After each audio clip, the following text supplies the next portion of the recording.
Good evening. SIMA and ICMSV are happy to welcome you to Chapter 2 of the Ragadari series presented by Guruji Arijit Mahalanabis. This series explores raga through performances, compositions, and dialogues on the raga. The subject of today's dialogue is Raga Bilawal. Today's dialogue is a free event. However, if you like our work and would like to make a contribution for future programming, you may do so through the ViewSee link and select the donate button. Without further ado, let's begin.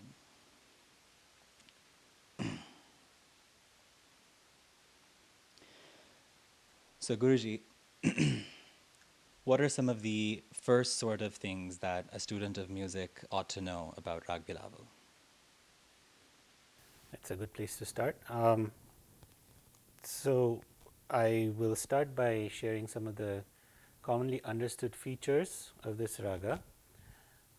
As we discuss the raga further, you'll see that what I'm providing is a rule of thumb, and there are many deviations from what I'm about to say, and we'll discuss those in some detail today. But to start with, let me just share the features of the raga as it's understood today, and then we'll go from there. So I'm going to turn on my Tanpura, and I'm going to ask Kishan to please assist me on the S-Raj. Start with, I'll just share the canonical way of looking at the scale of the raga, the Aro and Avro of the raga.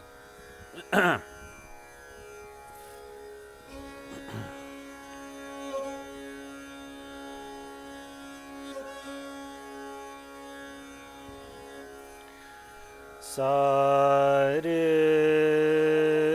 ga re ga pa dha ni sa sa ni da pa dha ni da pa ma ga ma re sa. So the first thing the astute listener will notice immediately is that there is a komal ni in what I sang coming down in the avro of the raga. And those of you who are familiar with how ragas are classified, you will realize that Bilawal, the Tat, does not have a komal ni. And so how can I use that in a canonical sense when I'm describing the Aru Avru of the raga? This is an issue that I'll cover in just a second, but please keep this in mind that the komal nishad plays an important role despite not being in the Tat, the notes of the Tat. In this raga, the canonical vadi samvadi are dhaivat and gandhar, dha and ga. However, as we will see as our discussion evolves, the role of the vadi is very unique in this raga. In most instances, we think of the vadi as the note that is the predominant note of the raga. It's the one that is held the most, it's sung the most, appears the most, however you want to measure that. This is not necessarily the case in Bilawal, and there are very particular reasons why this is so, and we'll go into that. This raga is a raga of the late morning, and it's typically sung right after the Sandhi Prakash ragas of the morning. So this is sung after Bhairav, Tori and so on, where the notes go from being komal to more tivra, more shuddha. Would you like to ask anything, or shall I? So when you're talking about the placement of this rag in the morning, how it comes after the bhairavs, there was one point in my talim with you that you were talking about how it's the position of the sun which determines the time of that rag, not necessarily the timestamp on a modern clock that we use now. So in the case of this particular rag, at what point where is the sun? Seeing as we associate emotions based off of the position. Yeah, the issue that you're raising is this notion that if we do music in North America or we do music in Europe, it's different from a time perspective than if we do music in India, because the trajectory of the sun is significantly different. If we're singing in the winter in North America, then the daylight hours are much shorter. If we're singing in the summer, the daylight hours may be much longer, especially if we're in more northern latitudes. If we're in Seattle or Vancouver or somewhere like that, the number of hours that we have of sunlight is different. Therefore, the idea is that the structure of the raga in many ways reflects how the light that you are in at that time impacts you emotionally. So this raga is meant to be a happier raga. It's something that it has shantras, and therefore it happens after the passing of the darkness, and there is light. That is very clear. So on a winter's day in Pennsylvania, that's probably not until 9-10, much sooner in the summer. So with that said, let me actually go into how each of the notes in this raga are used, what the phraseology is that involves each of the notes, and how it is placed in the raga. So starting with rishabh,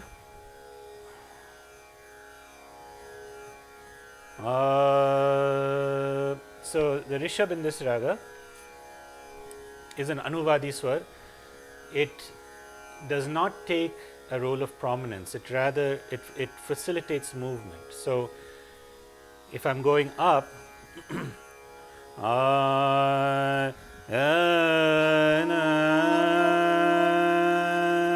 so I've just taken the rishabh to go up to the gandhar. I'm not stopping there.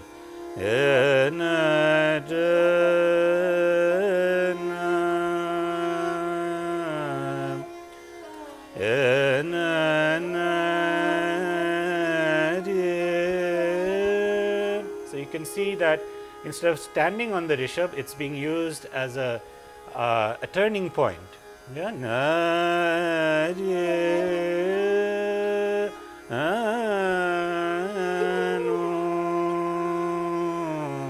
Again, coming down, I'm passing right through it.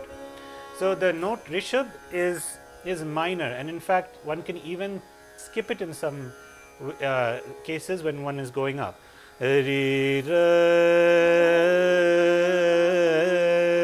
So I actually came back and touched it. I'm not taking it going up.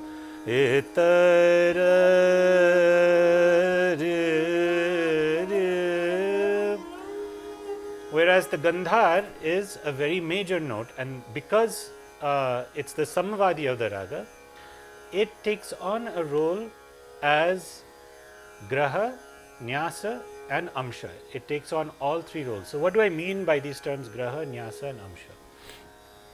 Nyasa. Nyasa is the point of rest. So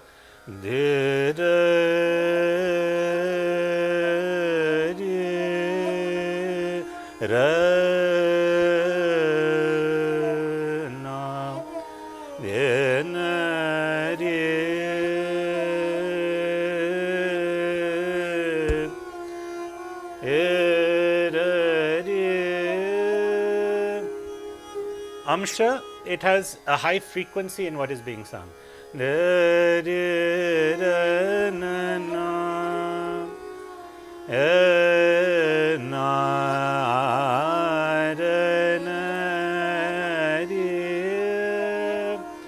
So the gandhar keeps happening, it keeps coming in the phraseology of the rag.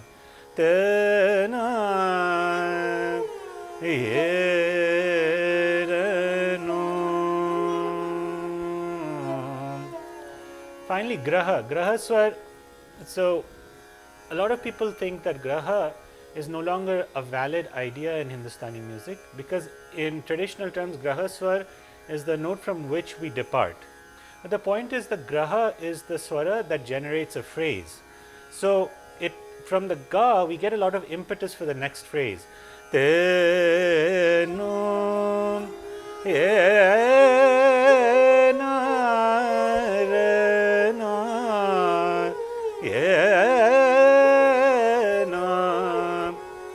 So it's launching, it's from the ga that we get the energy to move forward and create music, right? Then the madhyam is a tricky swara in this raga.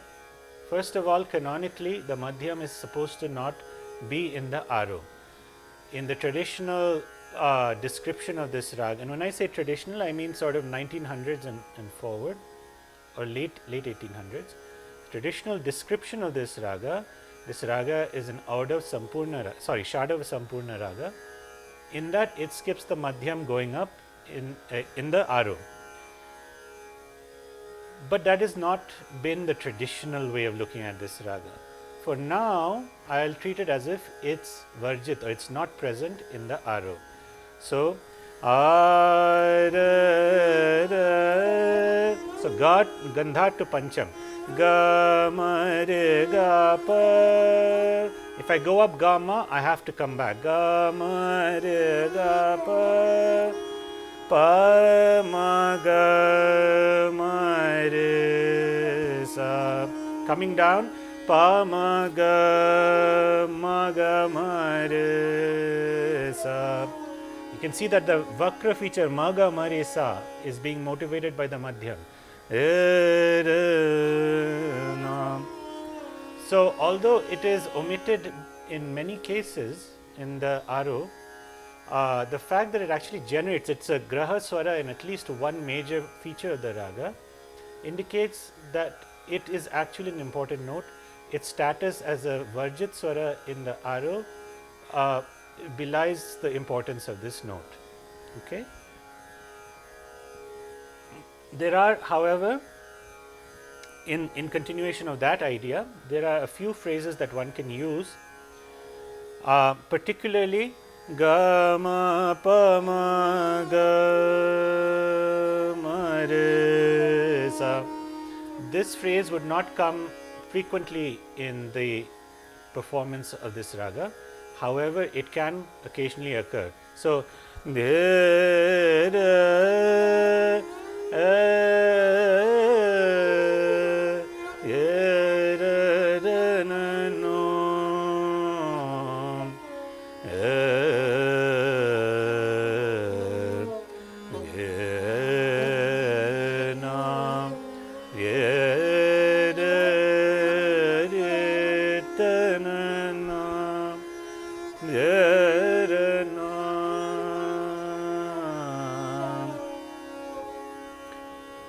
so the fact that at least one phrase like this can occur indicates that this is a vestige of how the rag might have looked prior to sort of the modern era.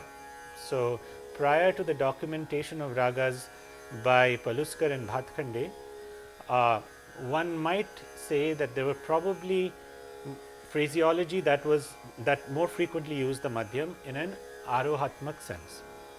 Okay. As far as the pancham goes, it's again a major swara of the raga. It is neither vadi nor sambhati, but it has graha, nyasa and amsha characteristics. So, going up arohi,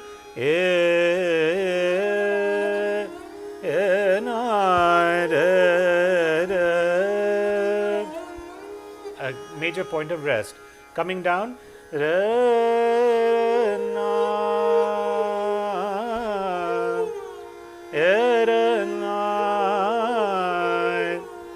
so it might not be as strong a nyasa coming down, but it's still an important nyasa. Graha.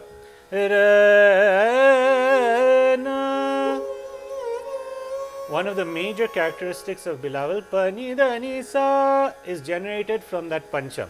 So it plays a very important role in that way.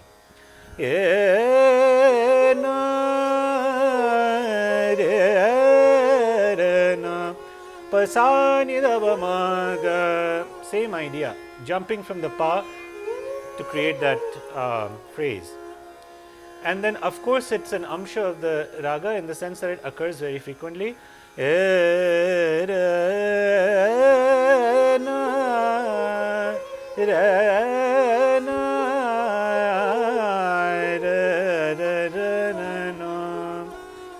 it's happening a lot. Yeah. Now we come to the most mysterious note of this raga, which is dhaivat. For reasons that we will explore later on in this discussion, the dhaivat is assigned the place at the vadi swara of the raga. Now, this seems very odd because the vadi swara in this raga, unlike for example Gandhar and Pancham, is an amsha and a graha but not a nyasa. I cannot wait on the dha. So, Rirana changes the character of the raga.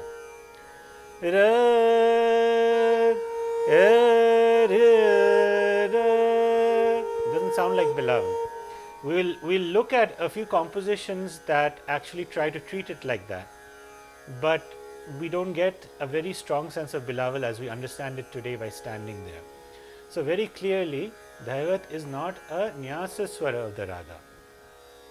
It is an amsha swar in the sense that it can occur quite frequently. It has three very particular ways of being avrohatmak. Arana tapamaga dhamagargapa. By the way, this phraseology, dhamagar, you'll see it a lot in lots of compositions, and in fact, if you look at the early musicologists of the 20th century, they will talk about the importance of dhamagare in this raga.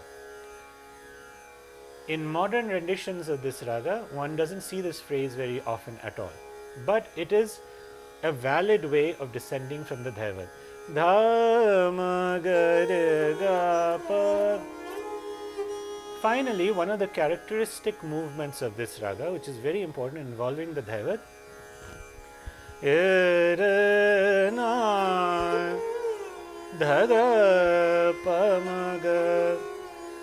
the dhaivat acts as a sparsh swar. I'm just touching it and coming to the Gandhar. However, its role as a sparsh is so important that it literally, without this, the Bilawal ang is not present. Finally,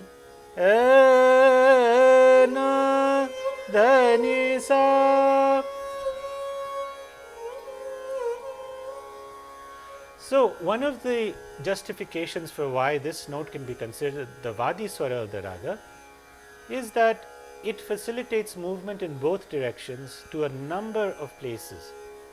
I can go from dha to pa, dha to ma, dha to ga, dha to ni. It provides kind of a hub from which the rag can proceed in either direction, which is why the dhaivat is given the pride of place as the vadi. Now, this is problematic, and we'll get to why it's problematic later, but for now, this is the justification that I will give you. Then finally, we come to the nishad of the raga. Nishad takes on two varieties in this raga, Komal nishad and Shuddha nishad. So, as I said when I first started today, the Komal nishad is not part of the note set of the Thaat. Bilawal Thaat does not have Komal nishad. Yet, in this raga, dha ni da pa pa da ga pa dha ni sa da da ni da pa. Because the dhaivat is pulled towards the sa, it's pulled upward because it is a morning raga.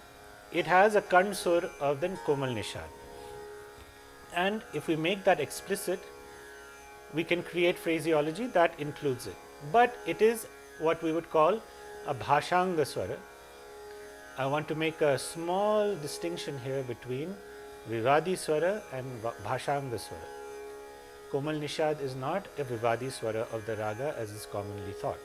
Vivadi swara means a swara is missing from the raga. So, for example, in the context of this raga, Komal rishabh is a vivadi swara.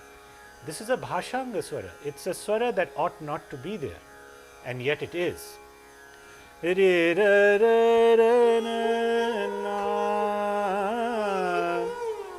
However, if I dismiss that note and I don't take it,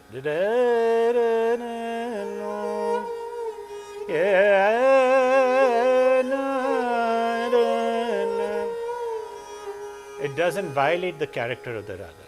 So that is a bhashanga swara. So Komal Nishad is a very small aspect of this raga, but as we will see, although it is a small aspect in the phraseology, there are deep implications for how ragas align with Bilawal as a result of its presence. Finally, Shuddha Nishad. Shuddha Nishad is interesting because there are some scholars who say that the Shuddha Nishad is a Nyasa swara of the rag.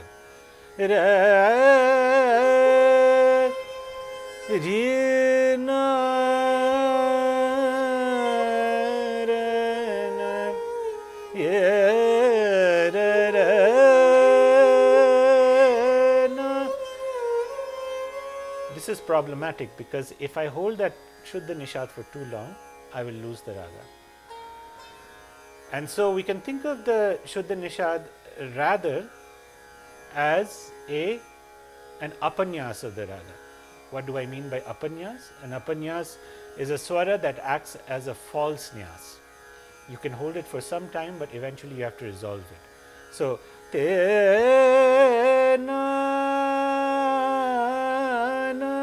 it resolves at the sa. Yeah. So this is how we want to lay out all of the notes of the raga. I will. Do you want to? Okay. So I will lay out a small alap for you, just showing you all of the different characteristics of this raga. Now that I've talked about how the swaras are laid out.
ra na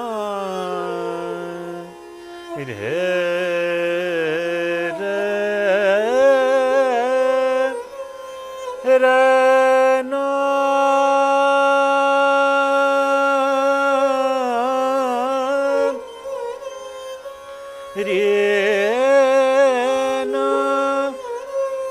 ra na re na ra na ra ga ra na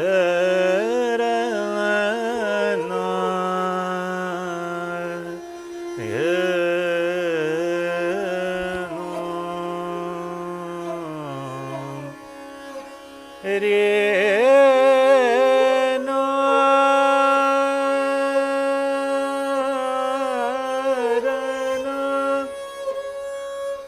Ri na ra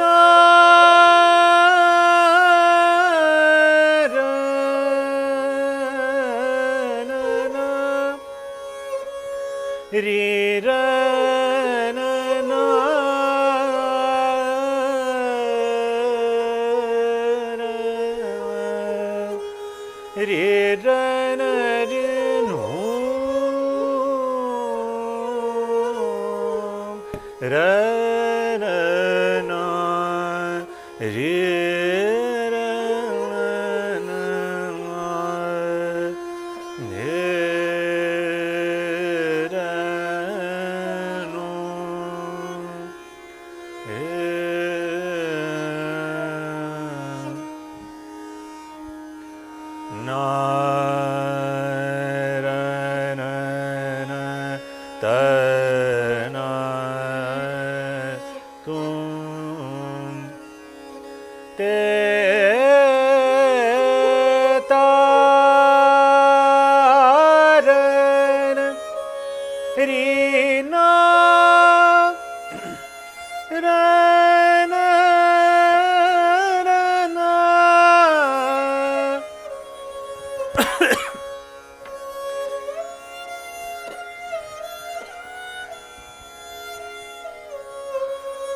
ga ra na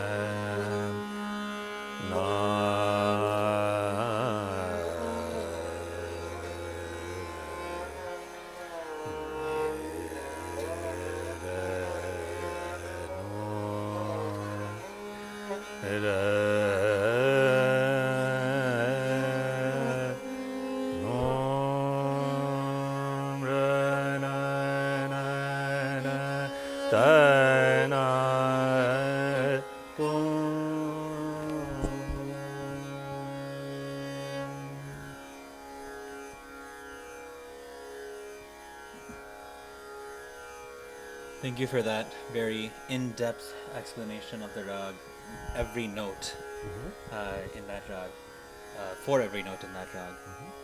I think from here, the next question that I would have for you is, as a student of Hindustani music, we tend to learn, the first bandishes we learn in this rag tend to not have that woman. It's more often than not that the first sargams, the first lakshangeets, ranging from Tu Hi Adhar to any other major first bandish in Bilawal, the tendency is that Shuddhani, that Komalni is not there. So why is that? Okay. Did you want to see if there are any questions before we? Yes. So I forgot to mention this. Thank you. If you do have any questions if the viewers at home have any questions, they are welcome to type it in to the YouTube live chat, where your questions will get recorded and sent to us accordingly. So if you do have any questions about anything that's been discussed up till now, please do feel free to ask. And as we go along, please do type your questions into the chat, and those questions will reach us accordingly. Okay, so now coming to the question that Kishan has raised, what we can say is that there is an attempt to differentiate between what we would call Alhaiya Bilawal and Shuddha Bilawal. This is a point of a lot of discussion in the theory of Indian music. What is Shuddha Bilawal? What is Alhaiya Bilawal? And the common explanation that's given is, as long as the raga does not have a komal nishad, it's a Shuddha Bilawal composition that we are singing. Or if we don't take it in alap, we're singing Shuddha Bilawal. Whereas if you take the komal nishad, it is Alhaiya Bilawal. Now this explanation is facile, it's incorrect, but it's easy to try and explain to a student of the music. And I feel that is the justification that people will give, that, oh, you start by learning Shuddha Bilawal and then you learn Alhaiya Bilawal, so we have a Kumali in the Alhaiya Bilawal composition. This is problematic. The main problem that we have is that when you look at other Bilawals, right? So Bilawal, Rag Bilawal is the parent raga or the Ashray raga of Bilawal Ragang. That is the collection of ragas that share DNA with Bilawal, musical DNA. When you look at these ragas that are in Bilawal Ragang, inevitably they all have Komal Nishad. They all have Komal Nishad. So that means that instead of the raga being associated with Bilawal, it gets associated with Alhaiya Bilawal. If the explanation we accept is that Alhaiya Bilawal is anything that is a Bilawal with a Komalni, then by definition any other Bilawal that has a Komalni must be associated with Alhaiya Bilawal, not Shuddha Bilawal. And that seems a little problematic. So what we can say is the presence of Komal Nishad in the context of Bilawal is just a natural part of the structure of the raga. The Komal Nishad just has to be part of Rag Bilawal. Now, when we look at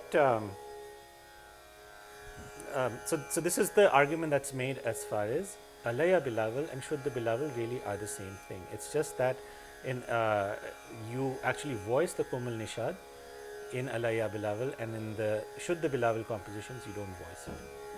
Now this is one way of looking at it, but the problem is then we come across some traditional compositions that are labeled Shuddha Bilawal and have a very different chalan, and in fact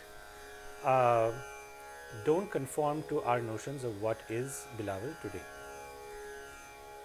So what I'm saying here is that when you're looking at today's Bilawal, that is, as I illustrated,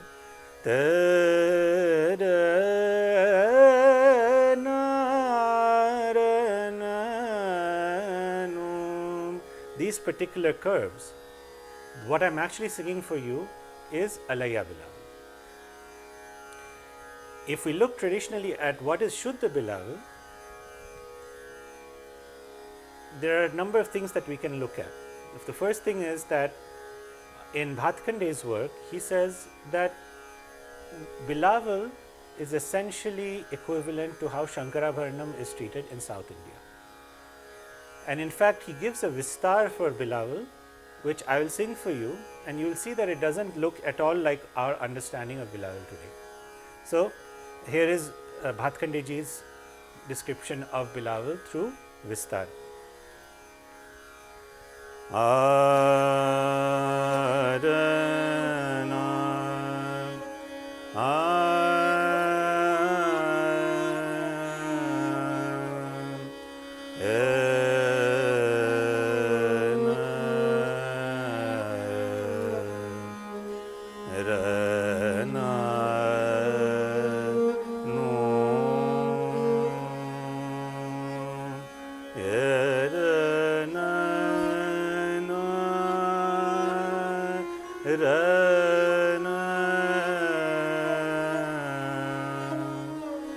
ra ra na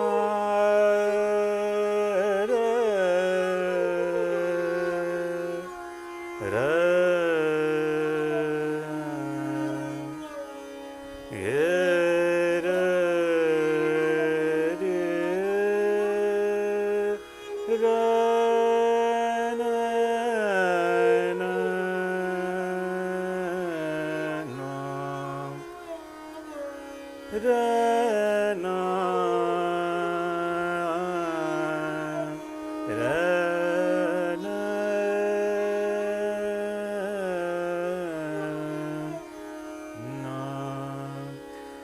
I'll keep singing, but what I want to point out is that there are nyas points here on re, there's nyas points on dha, gama pa is taken very frequently in the vistar. So it's not conforming to what we understand as Bilawal. So even when he was writing at Bhatkandeji's time, the structure of Bilawal must have looked very considerably different from what we understand as Bilawal today. So one can make an argument for a Bilawal that uses Madhyam in a linear fashion up in the arrow and goes up and down linearly without the curves that we are used to today, and think about that as Shuddha Bilawal. Whereas if we take all the curves that we think about today, then we can think about that as Alhaiya Bilawal. I want to demonstrate this by just taking a composition that is a traditional Drupad. It's labeled as Bilawal, not Alhaiya Bilawal, Bilawal. Yes. I think one question I would have is that it's interesting that you mentioned that Bilawal would have looked very differently in Bhatkande's time based off of how he's described Rag Bilawal. I think, is that not at odds with the fact that the bandishes which he wrote still do sound like what we would consider Shuddha Bilawal, and then going forward in that very parampara, the image of Bilawal through the bandishes is still very consistent, yes, as opposed to the description given in the book. Yes. I don't have very good justifications for why this is so. I think there was some amount of trying to make things more uniform than they needed to be, and I don't know whether he altered any compositions or he perceived them in a particular way, or maybe he cherry picked compositions that fit the model.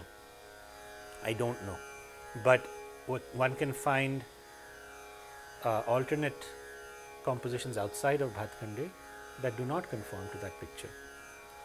So that's what I want to show, right? That and in fact I'll sing two compositions for you. The second one Bhatkandeji puts in a different rag to try and get away from this idea. So here's the first one.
Antara Kalindri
Here you can see free movement of the madhyam.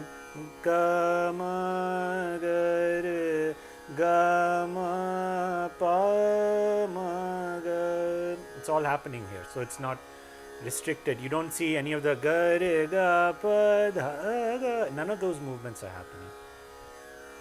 So it's a representation of a bilawal that is quite independent of the curves that we associate with it today, and therefore one can think of those curves as alaiya, and this as Shuddha Bilawal, a linear construct that doesn't have all of the features that alaiya Bilawal would have.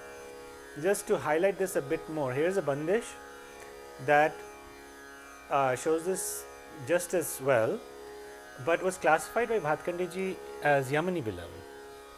As a chota kya. As a chota kya. This is a Drupad, Shuddha Bilawal. Piya bin kaise rahiye dheeraj dhariye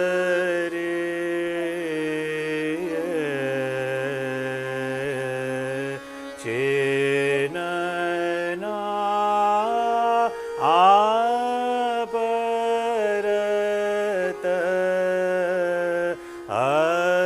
akala piya bina kaise.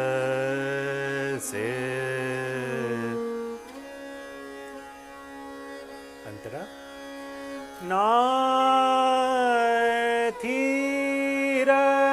rahiya mana sadika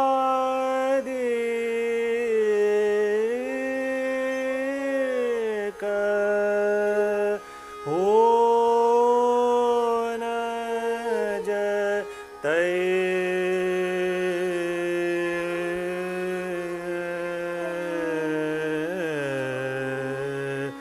piya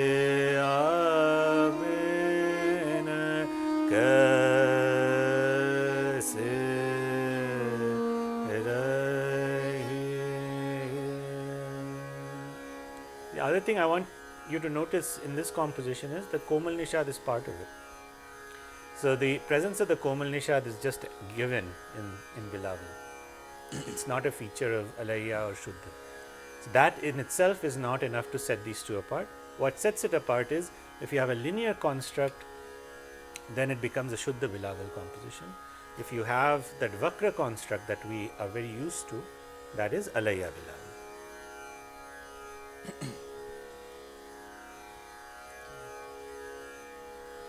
So before we look at something else here, we did have a question from the previous portion, and this is a question from one second here, from Pooja, and her question is, if I had to map this rag to a Western scale, how would I go about doing that? Is there a scale that approximates this, such as A minor? I understand that Indian classical music does not have a one-to-one mapping to Western scales.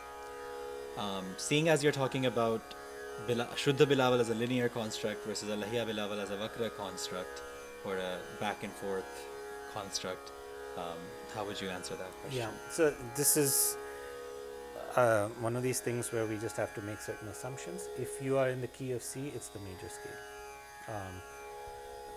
As Pooja has said, Indian music doesn't look at notes the same way or scales the same way, and therefore we are more interested in relative reference in a scale. We are more interested in the intervals that are within a scale. So if you were to look at the C major scale and look at what the intervallic distances are, that would it would coincide with the Bilawal Thaat, but not Bilawal Rag. It would coincide with what I'm describing as Shuddha Bilawal, but not Alaiya Bilawal. Alaiya Bilawal would have those twisted movements that I was describing initially. Okay. So at this juncture, we've talked about the basic phraseology. We've talked about how the role of every individual note throughout the entire scale, and we talked about the differences between Shuddha Bilawal, Alhaiya Bilawal. I think it'd be good to look at how Ragam rags are now entwined with what we consider Alhaiya, as you said. Shuddha Bilawal sort of took a back burner in terms of being the rag that defines the tat or the ang, and Alhaiya took its precedence. How does that show up when you're discussing the rag angs, the rags that fall within the rag ang? The most important thing to keep in mind is, those of you who are familiar with Hindustani music and the ragas of Hindustani music, you will know that when we talk about Kalyan, the primary Kalyan of that tat is not Shuddha Kalyan. Similarly, when we talk about nat ang ragas, Shuddha nat is not the primary nat raga. The title of Shuddha is problematic, and one should not consider Shuddha Bilawal to be any more Shuddha than any of those other ragas. It is a raga that is associated with Bilawal. But the primacy of Alhaiya Bilawal in the Bilawal ang ragas has to be accepted in today's context. It may not have been in the past. In fact, if you look at older compositions, it's not clear that this particular way of moving is really that old. But as of now, the primary Bilawal is Alhaiya Bilawal. So what that means is, the important phrases of this raga that will keep appearing throughout all of the other Bilawals, I'll just sort of list some of them. Ga re ga pa ma ga ma re sa pa ni da ni sa da pa ma ga pa dha ga pa ma ga ga ma ni da pa dha ma ga sa da ni da pa da ba ma ga. These are all characteristics of Bilawal.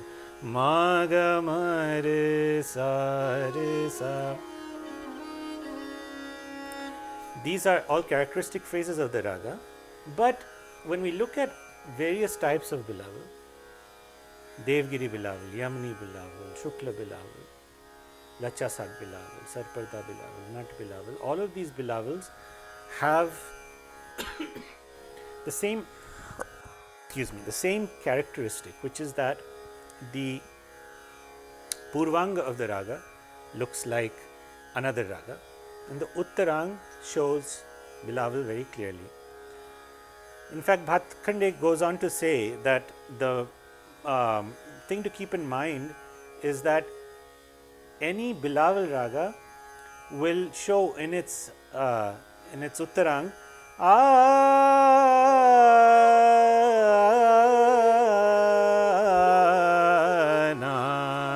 starting from the Uttaranga going down, but in general in the Uttaranga the Bilawal will be very, very clear. You will never mix a rag such that the Bilawal comes in the Purvanga. Because Bilawal is classified as a morning rag, it's thought to be an Uttaranga Pradhan rag. But because it's such a large rag, when we sing Bilawal, we don't start off by going we often start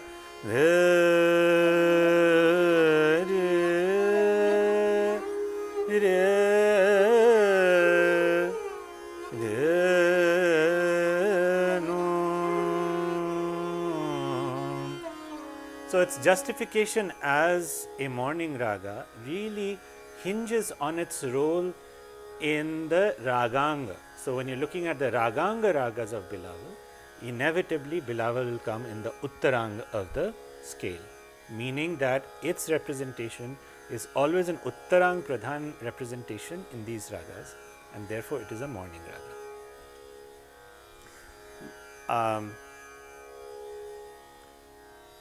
So I don't necessarily want to go into all of the different rags of Bilawal, because we will eventually go through all of them one at a time anyway. I just want to show how rags can be mixed. So before I do that, one thing that we omitted to say is that traditionally Bilawal is often referred to as Din ka Kalyan or Subeh ka Kalyan. That is, it's the Kalyan that is sung, or the equivalent of the Kalyan that is sung in the morning. So from the very beginning, there has been an association of Kalyan with Bilawal. Naturally, that means that when it comes time to look at how rags can be brought together in a jod fashion, Kalyan becomes the primary candidate, and therefore there are two Kalyan Ang Bilawals. I'll demonstrate one. Rag Devgiri Bilawal.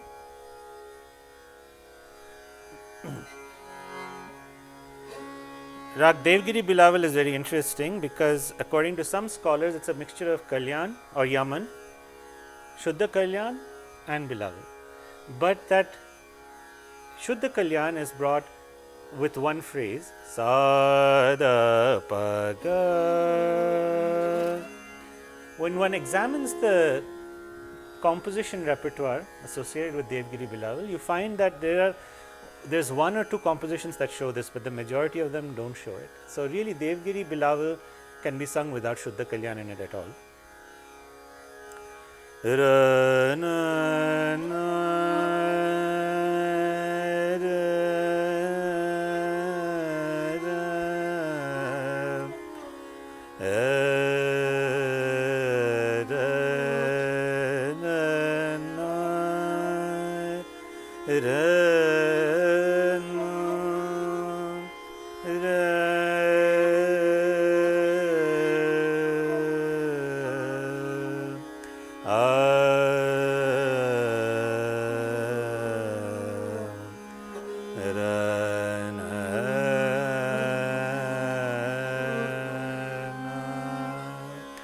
Kalyan, re ra na na ta ra ra na a na ra na ra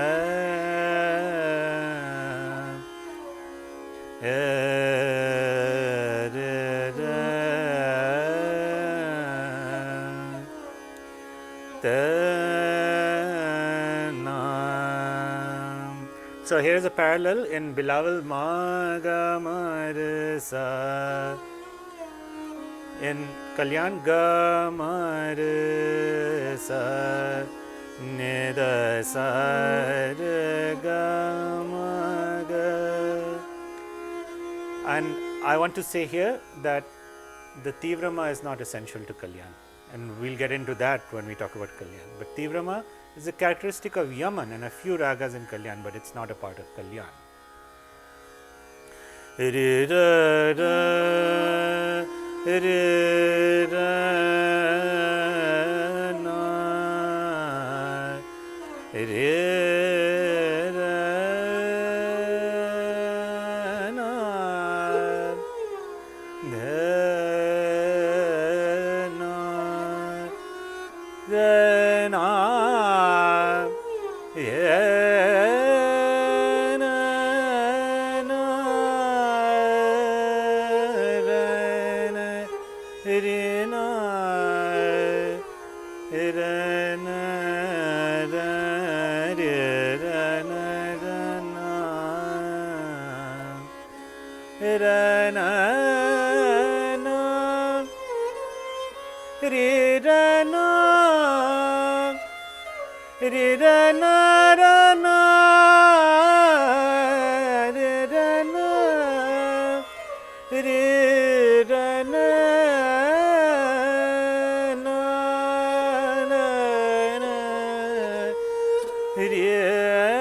de na de na.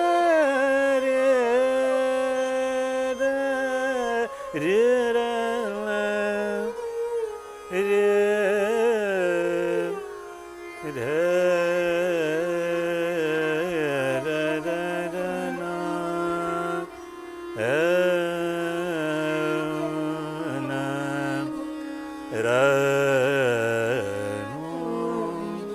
want to bring that in, you can. Yeah. So here's, so this is demonstrative of where Bilawal has to live in the scale in order for you to create a Jod rag. It always has to live in that pani dhani sa, that range. Yeah, you will never see a Bilawal where the Bilawal is maga maresa or pama garesa. That won't be there. Yeah, is that clear?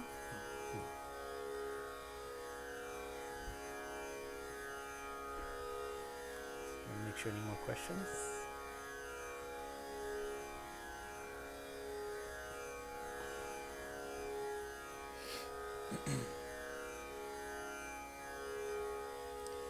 Okay, so here there's a question from Rutvik. From Rutvik Jain.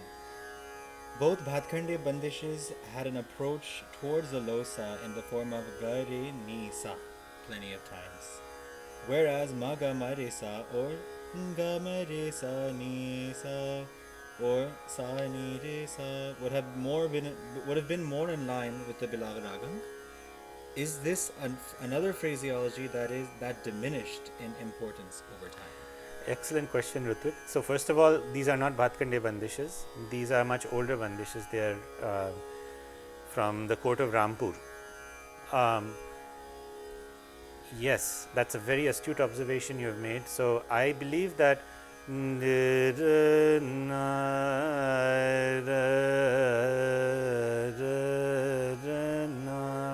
that's part of the attempt to align Bilawal with Kalyan.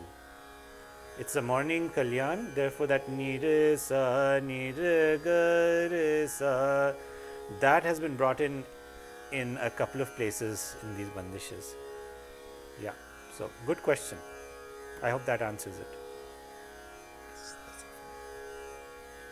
Okay, so that was Devgiri, and that's important. It's interesting how the next rag that you are planning to talk about is the exact opposite in this context, wherein when considered in a Jod rag, this rag is always in the Purvang and not the Uttarang. Correct. So obviously Kishan has seen my notes from for this talk before. Yes, so Nat Bilawal. There are two types of Nat Bilawal that we can look at. So this is a way of just trying to show you how Bilawal is fused with other rags essentially, right? So as I said earlier, Chaya nut in fact is the primary nut rag according to many sources. There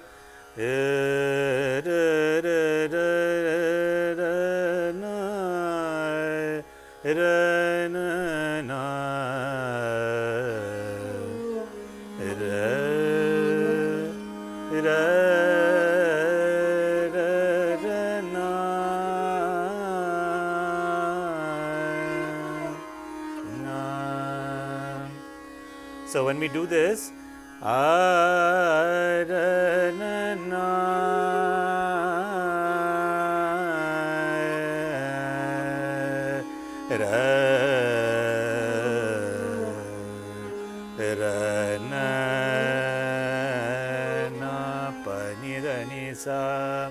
so although I am in the Mandra Saptak, again it's the Uttarang of the rag that's triggering the Bilawal.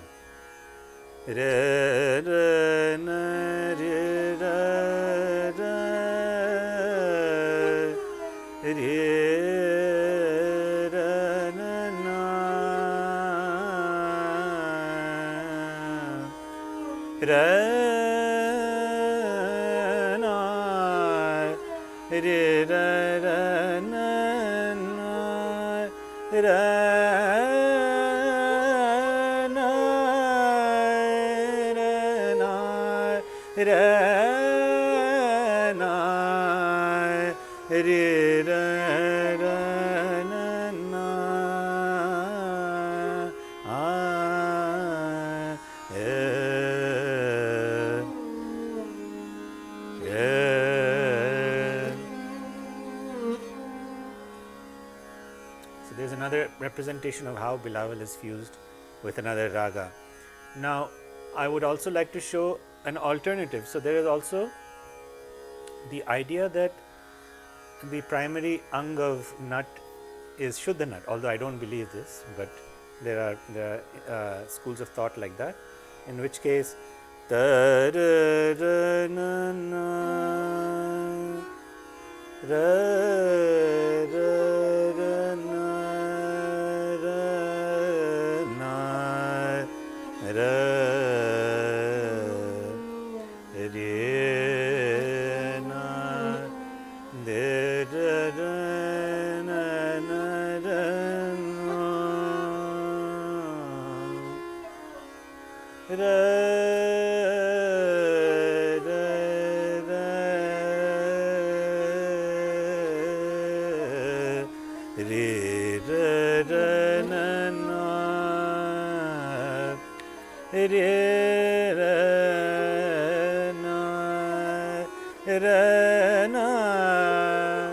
see the padaga padada pargamaga panidani sada pargamaga sade gamaga.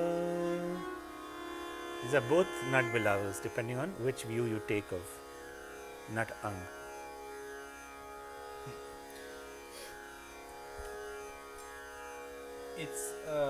Is it a coincidence that some of these angrags share phraseology? In the particular case which you just talked about, when you talked about Bilawal, you also and in the bandishes that you've taught all of us students, it feels as if many of the Bada khayals that are there share this as the opening phraseology of that khayal. Such as? Re hare kanhai, daya kaha gaye log, your own bandish, which you wrote, they all open with the and the phrase that comes straight after might be different, but re hare kanhai mere gun, there's it seems like, and then that same phrase in Chayanat. So when you're looking at phraseologies that overlap, if the Venn diagram is there, how do you reconcile that? This is an aspect of Ragadari that is not very talked about or not very well understood. I'm not sure what the question is or what the reason is, but so when we talk about an ang of a rag, I like to think of an ang as a cluster of rags. So in the same way that we think of a physical body and the gravitational pull that a physical body has on another physical body, the same way a cluster of ragas has a gravitational pull on another cluster of ragas.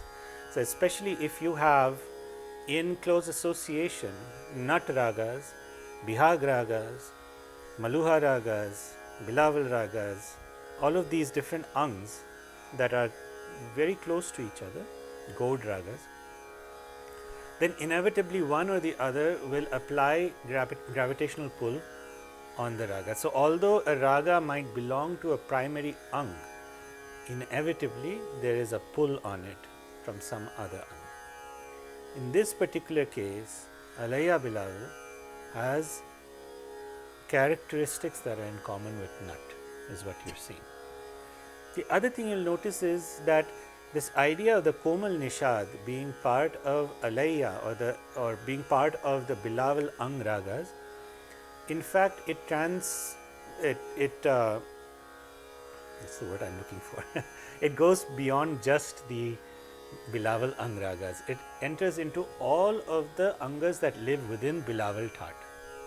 So whether you're looking at nut ang, if you're looking at Gaud ang, you're looking at even to a slight extent maluha ang, and so on and so forth, there is an application of the Komal Nishad in each of these angs. So it's natural that that can be an interchange for material coming from one ang into this ang. This is why you see the gama nida. So while we're on this subject, for some people who may be lay listeners, who may not be students of music, how could you just briefly sort of show that since these angs, the nat ang, the gaud ang, bilawal ang, the maluha ang, they use the same tonalities. So how is one to, just as in a brief way, if you could just talk about how to differentiate at least a phrase or within a phrase or so.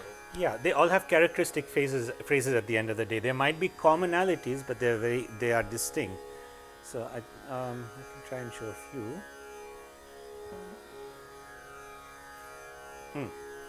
So nut. So nut ang can be shown in two different ways, but I'll show the chai nut ang. This will always have the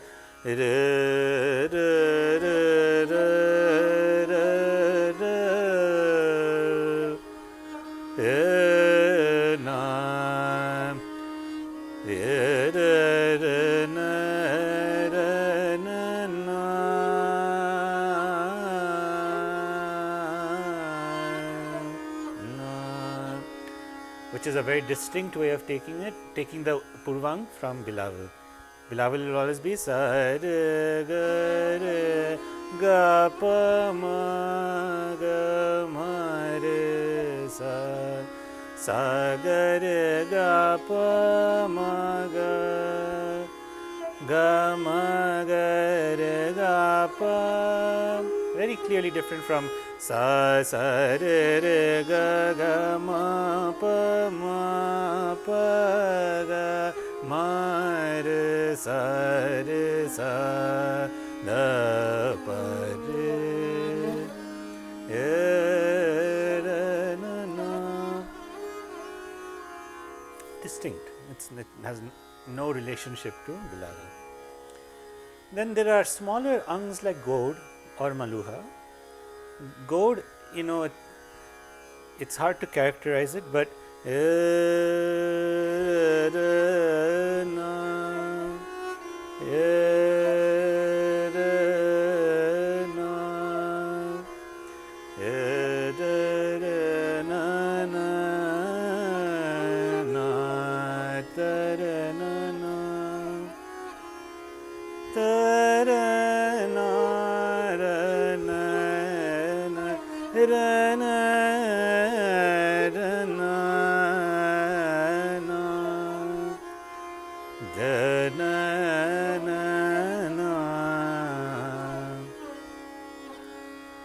again ga re ma ga Bilawal ma ga ma re sa. And then that will be gama, but that also will be, Bilawal and that share the gama re sa. Gama re sa. But in Bilawal ma ga ma re sa re. Whereas pa ga ma re sa would be, that would be more of a nut phrase as opposed to. Yes. And here ga re ma ga pa re sa. So there also directionality. The directionality of these ragas is also very distinctly different. Yes. Just because they use the same notes doesn't make them the same. And then, do you want me to talk about Maluha? Yes, Maluha is a very less understood ragang. It's just typically it lives in the Mandra Saptak and goes ra na no na. See, if you take the same ang and put it at the top, ra, it's not as striking as ra na no. So it appears with Maluha Kedar, Maluha Sarang, Maluha Bihag, Maluha Kalyan. They all have that Mandra Saptak chalan.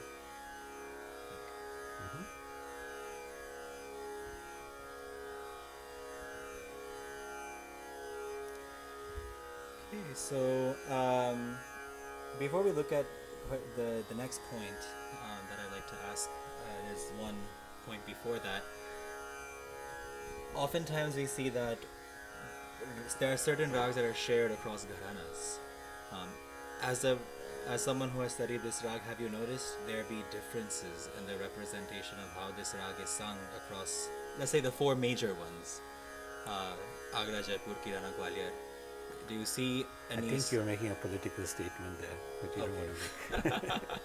Is there a difference, I should ask? Do you feel like there are differences in Gharana approaches to these rags? Not anymore.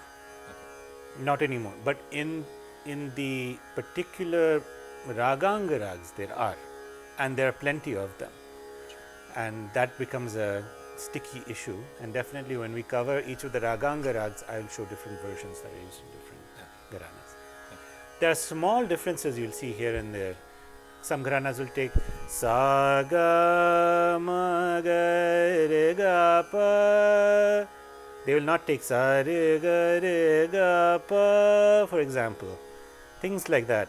Some gharanas will take da ma ga re ga pa little more prominently. Sure. But it's difficult to say this gharana does this exclusively and this one does this.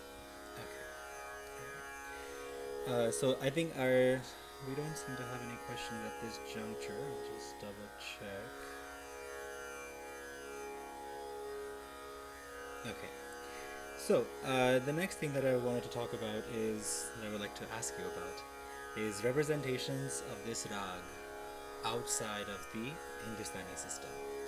So seeing as there is a Lok Sangeet element to our music, that some of these melodies can be heard in different regions throughout India in a non-classical context, what are some representations of that you have come across that you may be familiar with? Or how the rag looks in some of these forms? So I think it's important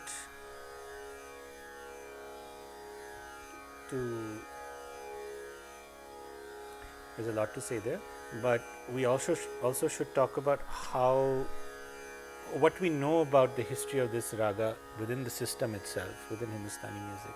Maybe I'll come back to that. As I mentioned earlier, Bhatkandeji sort of makes an equivalence between Shankarabharanam in Carnatic music and Shuddha Bilawal in Hindustani music. So the thing that is very important there is to understand that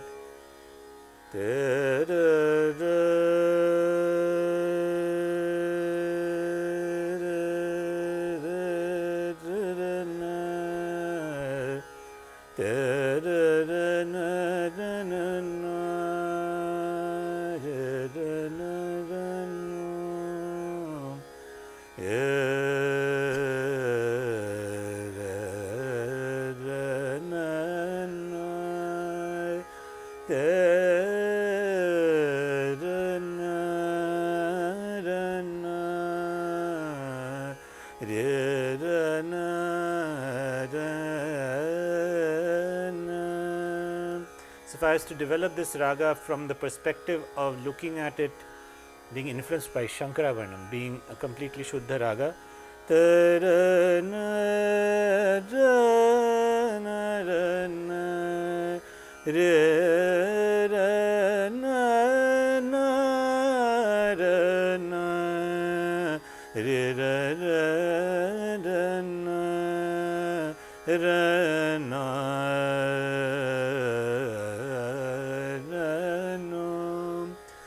the take home message here is that what's getting the weight is the Gandhar and the Pancham.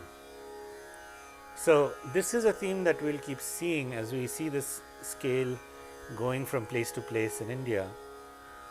It's never the Dhaivat which takes the pride of place, which is the case in Hindustani music. And I think that Dhaivat being the Vadi is actually sort of a way of trying to deal with its status as a morning raga. But it doesn't capture the importance of Gandhar and Pancham. And this is brought out in Shankarabharanam, for example, in South India.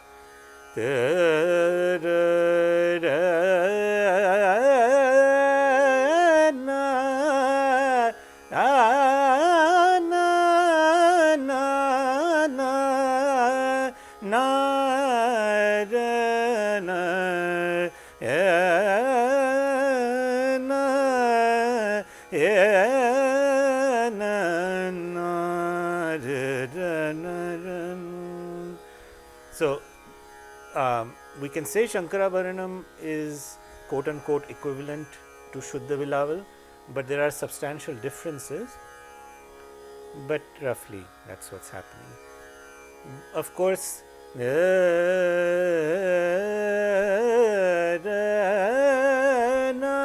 this particular curvature, it's covered better by Bilahari in South India. But whereas in South India, Bilahari is a proper Janya Ragam of Shankarabharanam Mela, somehow because of historical circumstances, Alhaiya Bilawal has become the Ashray Raga of Bilawal Bhat. So it's an important distinction.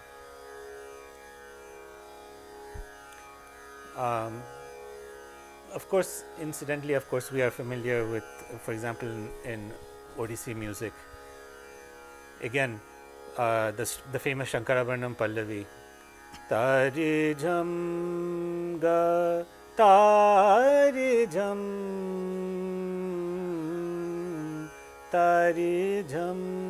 ma, tari jham ga, tari jham ga. So it almost seems as if the weight of the rag is also completely different. It's not an Uttarang Pradhan rag. They are, like Shankarabharanam, when talking about it, is a Purvang Pradhan rag, where the rests are all very... I would even call it Purvang Pradhan. I would say that it's a balanced raga. Both the Uttarang and the Purvang are well balanced.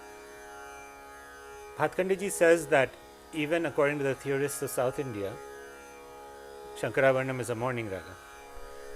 But when you listen to it, you can see that a well-sung Shankarabharanam is balanced. It has both Purvang and Uttarang phraseology.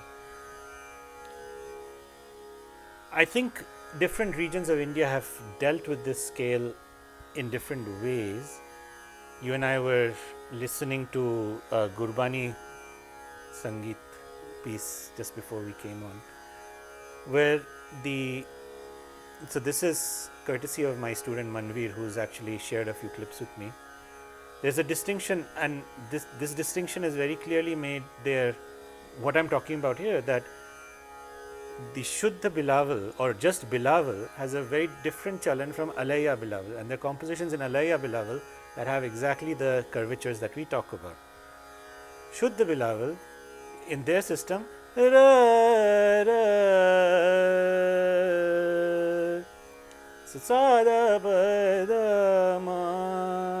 we would think of as Malua Ang is thought of as Shuddha Bilawal.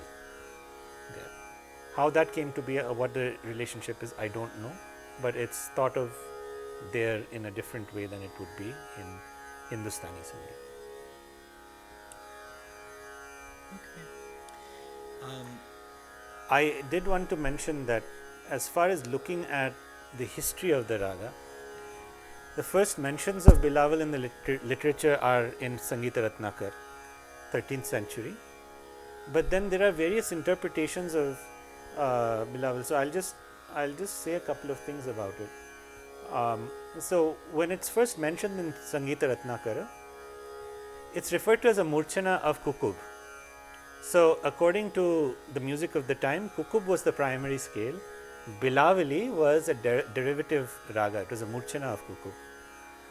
So it was not considered a major raga. Going forward into the 16th century in the Sangeeta Darpana, this is interesting to me. So it's listed as a ragini of, Bilawali is listed as a ragini of Hindola.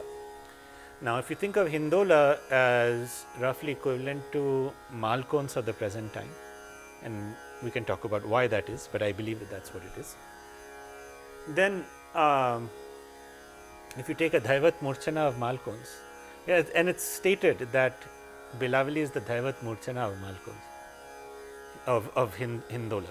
So if you take the Dhaivat Murchana of Malkons, you end up with Bhoop or Deshkar, a scale of Shuddha Swaras. So one can conjecture perhaps that the Hindola of that time might have had a more full scale than what we understand today, but it might have had the Malkons set of notes as a subset, and therefore there's a potential mapping through Murchanas that is shown in Sangeeta Darpana, 16th century. Um, Interestingly, Damodara is the author of Sangita Darpana. He also states that Dhaivata is the Vadi of the raga.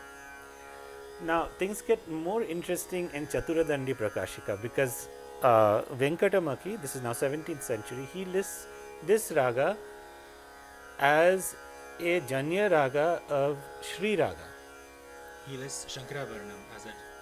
He lists Belavali as a Janya raga of Sri Raga, which if you Sri Raga is not a Melakarta raga.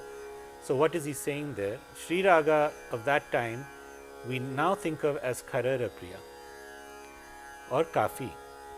So he lists it as a Janya raga of what we think of as Kafi. And again, if we think about it, if you take a Nishad Murchana, you end up with Bilawal. So despite different interpretations of where this raga is to be classified, one can find a path through Murchanas into our present day Shankaravarnam if we want. Is that really what was the case? We don't know. But that might be one explanation of why this raga is associated with those thats or those melas. Finally, I want to say that the first mention of Alhaiya is in the 15th century in the Sangita Raga Tarangini, which is a work by Lochana Kavi. So, really, Alhaiya as a species of a raga only comes 200 years after Bilawal. So, these things are important to keep in mind as we think about how this rag might have evolved. Yeah? All right. I think we have one question here, and I think that will close off our discussion, our dialogue for today with this question. This question is from Akhil, and he has asked, some scholars and artists have either theorized or practiced switching the vadi sambhati of a raga. How can one change something that is deemed so integral to the grammar of the raga? Is there a logic in doing that? I don't believe that a musician or a school can change the vadi sambhati of a raga. They can't. You can't just one day wake up and decide that Ni is the vadi of Bilawal. What you can do is explore it that way and see what comes out of it, and if there's a viability to that or not. But doing so actually changes the raga, because the vadi samvadi pair are part of the jiva swaras of the raga. If you change that, you change the very soul of the raga. It's a different raga at that point. What does happen is that the vadi samvadi of a raga can evolve over time. As we have seen, in other parts of India, the same scale is taken with a Gandhar heavy emphasis. Right? When we sing, we try to give equal emphasis or more emphasis to Dhaivat in some ways. So clearly there has been some evolution over time. And that is a very explainable thing, right? Even going back 100 years, or 90 years or 80 years, when you see the recordings, the early recordings of Bilawal, they don't sound like the Bilawal of today. So something has changed in the rag structure in those 70, 80 years. And even in our discussion, the is not so much in favor anymore. Is not so much in favor anymore. This wasn't a major feature of previous Bilawals. In fact, there are two compositions that I had in my notes that I might sing at some point, maybe not here, but some other point, where if you look at it, the Dhaivat has taken precedence over all of the other notes, and it sounds extremely different. It doesn't sound like Bilawal at all. To me, those are compositions where the practitioners and theorists are actually grappling with what happens if Dhaivat becomes the main note, and are fighting against the current of the raga. The raga wants to go to Gandhar, the raga wants to go to Pancham. You're forcing Dhaivat to become the main note. As a result, the rag looks different. So the bottom line is, you can't really switch a vadi samvadi like that. It changes the rag. It's not the same rag. And if you do that, then one has to make a justification for why the new construct is actually a rag and not just a fancy, a flight of your fancy. Do the same rules apply for swapping the vadi and sambhati? Absolutely, yes. So let's say, as a matter of practice, to just take and say ga is the vadi of Bilawal and dha. What are the implications? What happens to a rag if you simply changing the vadi sambhati entirely? Yes, but what about swapping the vadi sambhati?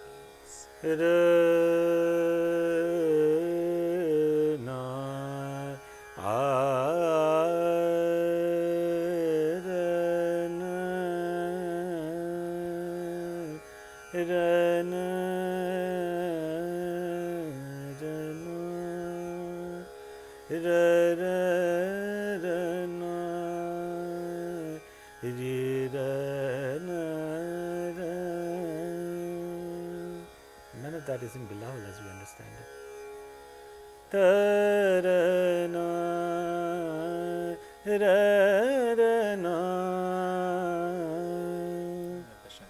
Shankara Varnam Pallavi. See how it's changed? Here dha is now just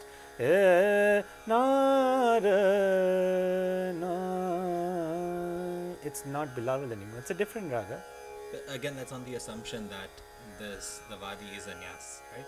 In the case of Raga Alhaiya Bilawal, dha is not a nyas anyways. Correct. So could you theoretically still sing Bilawal the way it is, but flip the vadi sambhati and turn it into a evening rag? Well, yes. I mean, so what I'm saying is that it won't be Bilawal. Okay. It will have characteristics that look like an evening raga, and if you can make it viable, you can sing it as an evening raga, but it's not Bilawal. Bilawal has to have that particular set of movements. I think we have a question from Pranav here, and his question is, on the subject of dha, Shankara Bharanam allows for the oscillation between dha and kaishiki nishadam as a gammakam in certain cases. Is this possibly related to the existence of the komalni in Bilawal, either a remnant or a parallel? I think it's a parallel. Definitely, I think it's a parallel.